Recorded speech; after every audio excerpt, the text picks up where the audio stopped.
O que ocasionou o fim da União Soviética? O tema do colapso da União Soviética é um dos mais mistificados na mente do público.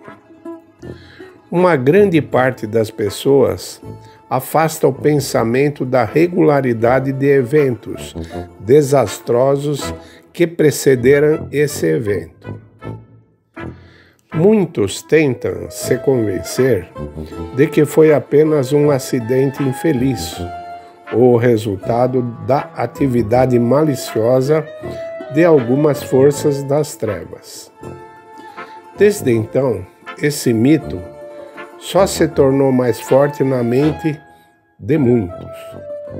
Isso significa que é necessário familiarizar o público com os resultados da pesquisa científica nessa área. Se você se interessa por esse tema e pela Revolução, não deixe de conhecer o nosso livro 100 Mitos da Revolução Russa.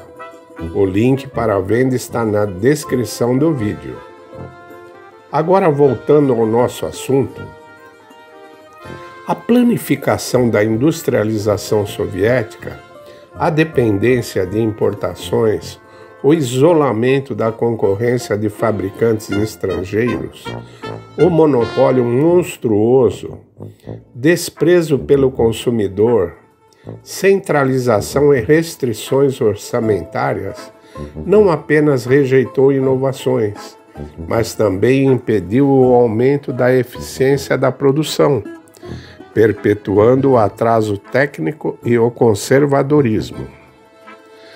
A extrema ineficiência do modelo econômico soviético tornou-se óbvia para todos, já na década de 1970, quando não conseguiu enfrentar a revolução iniciada na microeletrônica, que teve um efeito catastrófico na competitividade de seus produtos industriais.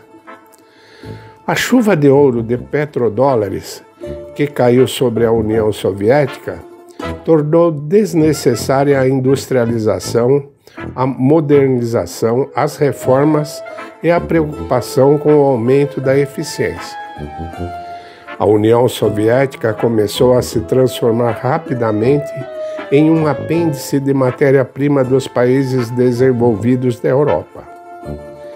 Se em 1970 a participação de recursos energéticos minerais nas exportações soviéticas era de 15%, e os produtos de engenharia 21%, então em 1984, já respectivamente 54% e 12%.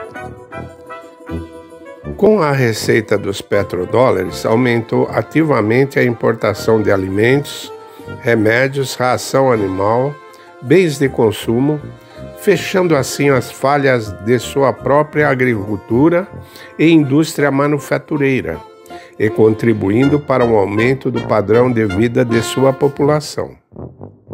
Havia uma forte dependência do padrão de vida na União Soviética do volume de importações. Em meados da década de 1980, 1 em cada 3 produtos de panificação na União Soviética era feito com farinha importada. Quase toda a pecuária soviética trabalhava com ração importada. A importação de medicamentos fornecia 60% do seu consumo no país. A receita do petróleo e outros recursos energéticos encobriam políticas desastrosas, até que em 1981, a queda dos preços do petróleo trouxe à tona todas as irracionalidades do socialismo. Após o embargo do petróleo árabe de 1973 e os picos de preços em 1979 a 1981, os países ocidentais tomaram medidas sistemáticas para reduzir o uso do petróleo, deixando a OPEP em segundo plano. Como resultado, a participação do cartel no mercado mundial caiu de 51% em 1973 para 41% em 1981 e para 28% em 1985. Porém, a essa altura ficou claro que não era mais possível conter a situação. A Arábia Saudita, que desempenhou o papel de principal regulador da OPEP, foi a que mais sofreu com as medidas para manter os altos preços mundiais do petróleo. Seus volumes de produção caíram de 1981 a 1985 quase 3 vezes. A situação estava ficando crítica e os sauditas anunciaram que não iriam mais conter a produção de petróleo. Foi essa declaração que lançou a rápida queda nos preços do petróleo e, por conseguinte, a queda da União Soviética, que dependia dos altos preços do petróleo.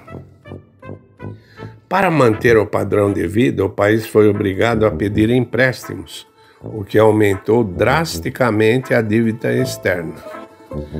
Um dos requisitos para as nações ocidentais fornecerem empréstimos aos soviéticos era a democratização do país, deixando assim espaço para que o povo demonstrasse seu descontentamento por antigas reivindicações. Requisições de coisas simples como geladeira, TV, móveis e até papel higiênico, que eram colocadas à venda de forma imprevisível e os cidadãos quase lutavam nas filas. Os bens de consumo eram monótonos. Além disso, os produtos domésticos tornaram-se de baixa qualidade. As lojas estavam cheias de mercadorias assustadoras de que ninguém precisava, e as pessoas corriam atrás da escassez. A qualidade era baixíssima. No início dos anos 1980, a palavra baixo nível tornou-se sinônimo da palavra soviético em relação aos bens. Os gastos inúteis do passado deixaram sua herança. Quase todo o tesouro do povo passou a ser gasto na corrida armamentista. Ninguém pensou que a guerra no Afeganistão duraria 10 anos. A liderança soviética acreditava que seria uma guerra pequena e vitoriosa. Mas, de fato, o Afeganistão acabou com a economia soviética. Sem contar as constantes doações de dinheiro soviético para ajudar os países do campo socialista. A queda do preço do petróleo também trouxe à tona o peso da vastidão do Império Soviético. Problemas de subsídios no comércio com as repúblicas era grave. Na União Soviética, apenas 2 repúblicas foram doadoras de recursos financeiros. Apenas o Turquemenistão e a Rússia. O resto era um peso. O economista americano Andrew Austin estima o volume de subsídios da Rússia para outras repúblicas na década de 1980 em 10% do seu PIB. Outro aspecto secundário foram os desastres causados pelo homem. Nos últimos anos de existência da União Soviética, ocorreram desastres causados pelo homem mais graves, acidentes de avião devido à aviação desatualizada, o colapso do grande navio de passageiros almirante Nakhimov, onde cerca de 430 pessoas morreram. o maior desastre ferroviário da União Soviética. Mais de 500 pessoas morreram. Mas o pior é o acidente de Chernobyl em 1986, cujo número de vítimas é impossível de contar, sem falar nos danos ao ecossistema global. O maior problema foi que a liderança soviética ocultou esses fatos. Estas foram as principais razões para o colapso da União Soviética. Tal número de adversidades não poderiam ser resolvidos por nenhum projeto de lei bem-sucedido. O país simplesmente não tinha fundos para tantas reformas fundamentais. O colapso foi um processo irreversível. O tema desse vídeo foi uma sugestão dos nossos inscritos Almira Rodrigues 6105 e Rômulo Diego 2229. Você também gostaria de sugerir um tema para os próximos vídeos? Deixe nos comentários. Sua participação é muito importante. Inscreva-se em nosso canal e ative as notificações. Não se esqueça do like. Até o próximo vídeo.